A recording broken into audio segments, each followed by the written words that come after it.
What it do?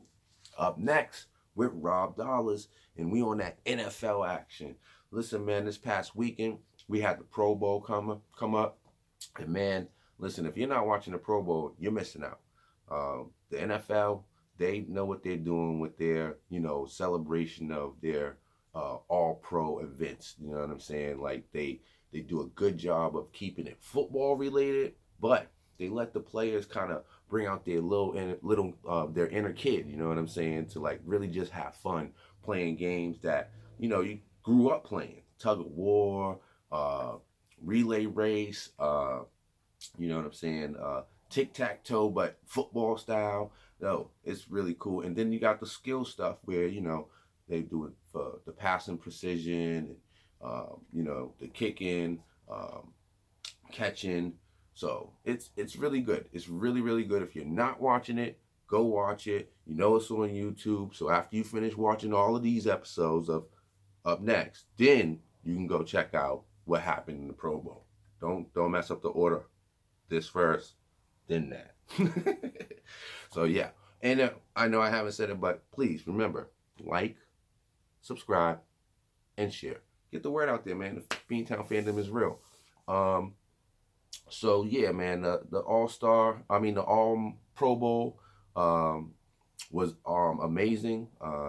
Couple of the just gonna name a couple of the all the Pro Bowlers that I thought were interesting to see out there. Well, it makes sense that Tua got his nod, but I gotta say, he was not as overwhelming as I thought he would be in the skills challenge piece. So step your game up, guys. Step your game up. We also saw C.J. Stroud and Gardner Minshew. They represented themselves very well. I like that. Let's see. Tyreek Hill was there.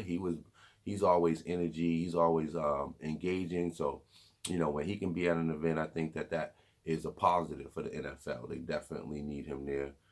Keenan Allen had to be a Pro Bowler this year with the work he put in. Oh my God, he was killing them this season. The rookie, David Njoku.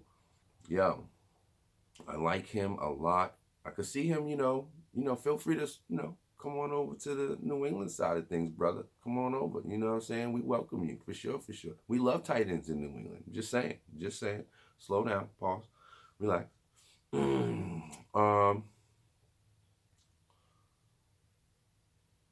Let's see. I thought it was interesting. Dak Prescott and Matt Stafford were named as Pro Bowlers. Neither of them participated? What's up with that? How come y'all can't be part of the fandom? Like, what's going on? Listen, that's personal note. I think they're both corny, FYI. I don't like them as players, and now their personality says corny. Anyway, in the stead of those two, as well as Brock Purdy, who clearly is not available for the Pro Bowl, he's got Super Bowl ambitions. We had Jalen Hurts in there. Man, listen, his performance at the Pro Bowl was like his performance this season. Disappointing. Like, bro, what's happening? I thought we had the QB of the future in Philly, and now you're making me question it all. Figure it out. I mean, you got great, a great temperament, but and a personality, it seems like, too. But I'm gonna need some real consistency in terms of performance, bro. You're gonna have to work it out, man. You and AJ and Swift and whoever, like, get yourselves together, man, in the off season, and make sure y'all tight, man, because I need a better bounce back year coming up in 2024 for real. I'm venting because I'm an Eagles fan. I apologize. Let's move on. Notables. My man DeAndre Swift, he did make it to the Pro Bowl. Hello. Salute to you, brother. I hope you had a good time. Jahmyr Gibbs from the Lions made it as an alternate. He deserves to be a Pro Bowler for sure. Along with Amon-Ra St. Brown. Yeah, they both deserve the nod. Even though they were alternates, they deserve to be Pro Bowlers just the way they balled out this season. So, yeah, man. Yeah, there's a lot of great names. I'm gonna stop going through the names because we could be here for a whole half an hour just talking about who was there and who wasn't. I will say again, you give me your thoughts. Who should you be allowed to be named a Pro Bowler in the next year if you snub the Pro Bowl? I mean, it's one thing to not go and participate because of injury or because obviously you're still playing and you're looking for the bigger goal, which is the Super Bowl. But if you're not in one of those two camps and you get named as a Pro Bowler but don't show up to the Pro Bowl, I don't know. I feel like it takes away from the fans. It takes away from the prestige of the honor, and so I'm not sure that you should be eligible to be a Pro Bowler next season if you snub it. That's what I consider it. I consider it a snub for you to be named as a Pro Bowler and not show up for the event. So I don't know. You tell me. Give me your thoughts. Put it in the comments. Now let's talk about the Pro Bowl itself, because again, like I said, it was fun to watch. If you missed it, shame on you. But it's on YouTube, so right after this, go click around. They had events held on Thursday, and then they had events held on Sunday. That was kind of a little off to me because I expected it to be Pro Bowl weekend, so I was thinking it was going to be a Saturday, Sunday thing, and then I got hit with Thursday, and I'm like, what's happening now? I mean, I get it. Football traditionally Thursday, Sunday, Monday, so maybe they trying to keep it that way. I don't know. I feel like it would have been better that, Sunday, Monday. You could have done Sunday, Monday. We do a lot of things on Mondays nowadays. What's wrong with Pro Bowl, flag football, and all that on Monday? But, it's all good. Then again, thinking about it a little more, because like I said, I would love to be at a Pro Bowl event. Maybe it's space it out a little bit, which that could be good too, because it is a full day of events. So maybe you do Thursday, then you give people a couple of days to enjoy wherever the event's being held, Orlando. And then you have Sunday. So that maybe they got it down right, and I just gotta experience it, But as a viewer, TV, viewer, I was like, why am I watching it on this day and then waiting 2 days to watch it again on this day? It was weird, but maybe live experience that makes more sense. So I'm cool with it again, and I did enjoy watching it no matter what. So I'm not really complaining. I'm just throwing a thought out. Anyway. I'm not going to go through all the events because there are quite a few, but on Thursday we had the precision passing. I do always look forward to that. Man, like I said, I was so disappointed in my guy, Jalen Hurts. Dude, there was like a robot dummy that was was less than 10 yards away, or maybe it was 10 yards away. Dude, he was missing them. He hit it once. What? Anyway, I'm not going to digress all on it because then I'd be long. And it's supposed to be a shorty episode. Let me get finished, all right? But I will say, 2 finalists, C.J. Stroud, Baker Mayfield, put on quite a show in the first round. In the second round, it was like everybody ran out of juice or something because it was very low scoring. But the Bake Show pulled it out. Congratulations, Bake Show. Let's see, they had high stakes, little punter catching thing. That was actually fun. If you haven't watched it, it's more fun than it seems. They do need to work on the hype for it a little bit. It's kind of hard for the players to hype it because they're like holding extra footballs and trying to catch a ball that's coming down. And I think that they should have a host or somebody who hypes that up a little bit, you know what I'm saying? And makes it be like more engaging for the crowd. But I mean, in general, it was cool. They was out there cool, nonchalant, and when they got to them holding like 4 footballs, it became very comical to watch. So, good entertainment value on that one. They did it closest to the pin, which I thought was corny, a little golf thing. It probably would have been better, I think, if they'd have done a putt-putt version maybe, and then they could put football-themed obstacles on the putt-putt course.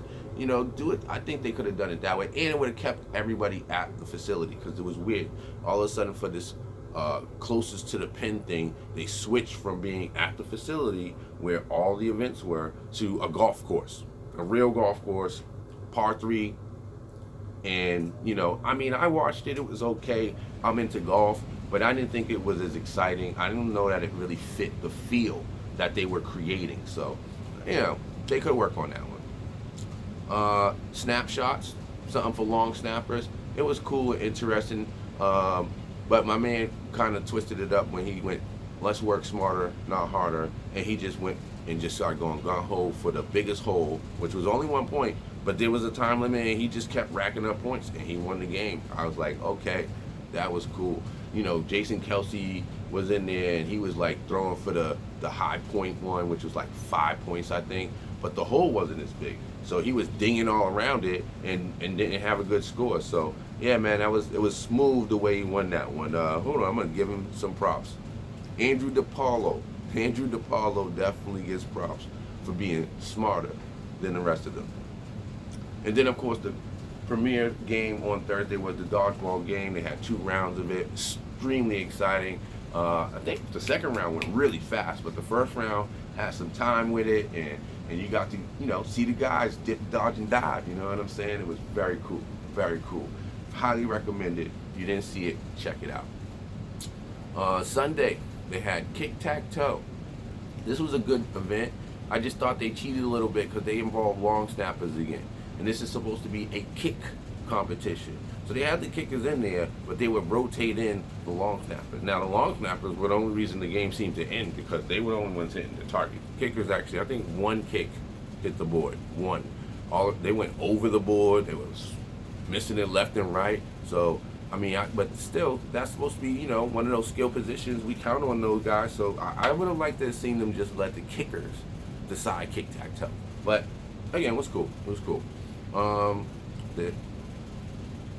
Then they had this weird thing where they did an event, then they did a quarter of play for the flag football game. Then they went and did another event or 2. I don't know. It just seemed odd. I think I would have preferred, at least like a pre-flag football game, a couple events. Then give me the first half. Then halftime, give me a couple of more events. And then second half. And then you finish out with whatever is the best event. But I guess this works because the way they did it, with spacing it out and putting the events between quarters, the last quarter of the flag football game was the last event, and therefore settled the overall who was the winner, AFC, NFC. So again, it makes sense. It just feels weird as you're watching it and as you're trying to take it in. But anyway. Like I said, so tic-tac-toe, then they did the first quarter, kick-tac-toe, then they did the first quarter of flag football. Following that was, hold on, I lost my page. Where did we go? That's the Thursday stuff. See, this is why I need assistance. Move the chains. That was wild because that's like this giant wall. Weighs 2,000 pounds. They did tell a funny about a team last year. I guess, again, the wall is 2,000 pounds. They add another 3,000 pounds of weights to it.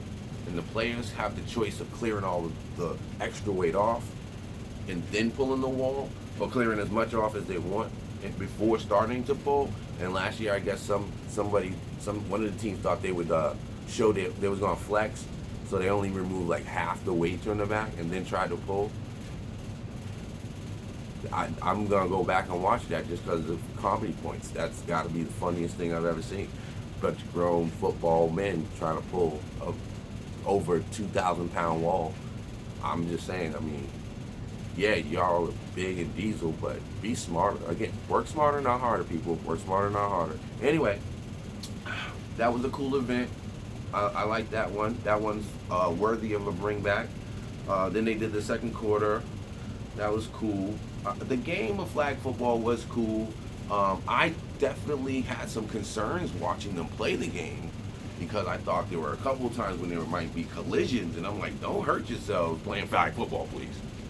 So that'll ruin the whole thing. But they did well. They did very well. It was intense. It was exciting. So yeah, good flag football game. Never gonna replace the real hitting, but it was a good game.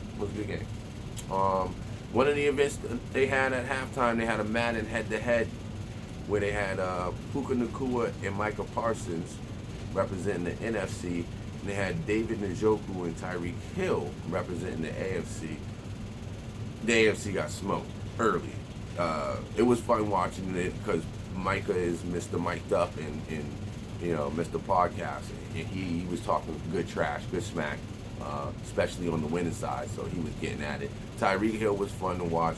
He was getting on David Njoku, like, bro, why are you putting me in the hole? Because he played the first half, and then Tyreek played the second half of the Madden game, and Njoku had him in a big hole early. But yeah, man, they both got smashed though. Tyreek did not perform well. He got smashed too in the second half. So overall, they got crushed. And I love some good Madden action. So we'll move on. Gridiron Gauntlet, that was cool. It's like a relay thing. They did 2 relays, 3-man teams, and that was cool. That was fun to watch. Relay races are in general, pretty cool. Again, that's one of those kid things you can do. You don't out-age doing a relay race. You just don't. It's fun. If you got the mobility and the energy, go out there and you get it. They had a silly thing called Best Catch. Please don't do it again. It definitely was social media inspired. Felt like one of those things where they were trying to recreate one of those videos you see of people doing tricks off of swings or on a surfboard. It was, visually looked all right, but the idea of it being a challenge for the guys and blah blah blah, like, I didn't like it. Scrap that one. After another round of the relay, the Gridiron Gauntlet, it was the third quarter. Then they did the tug of war. Tug of war is always classic. Seeing the big boys go after it, and it was fun. There was a little strategy thing that got tried in the first round because it was best of 3 for the tug of war, and it failed miserably. So that made it amusing to watch. And I like the creativity though a little bit. Like, you got to think outside the box sometimes. So that was cool. And then of course the final quarter flag football. And just so you know, overall the winners were the NFC. I don't really care about the score in the Pro Bowl. That is totally irrelevant. It's about the engagement. It's about seeing the guys play and get out there and again, just have fun. You know what I'm saying? And it's amazing that watching them have fun really is a fun experience for me as a fan. So again, hopefully they just keep it going. Maybe do some more things that involve fans as an idea. Much better than that dumbass Best Catch thing. Like, figure something out. But overall, Pro Bowl, very well done. And extremely enjoyable. I like the nods that we got. Like I said, hit me with some comments, man. Do you think cats that snubbed the Pro Bowl should be invited back to the Pro Bowl? Like, just saying. I get it. You know what I'm saying? There's the whole thing where if you played a great season, how do we not name you a Pro Bowler? But at the same time, Pro Bowl event is really about fans and giving back to fans and the excitement. So, again, if you're going to be corny, don't be invited. I don't think you should be invited. Anyway, I've lingered on long enough. That's the NFL. This the shorty week. You know what? I'm going to give you a little bit of two cents of Rob dollars on the comeback just for, sprinklings at the end here. Thank you for tuning in. Make sure you click on the next one. I'm out.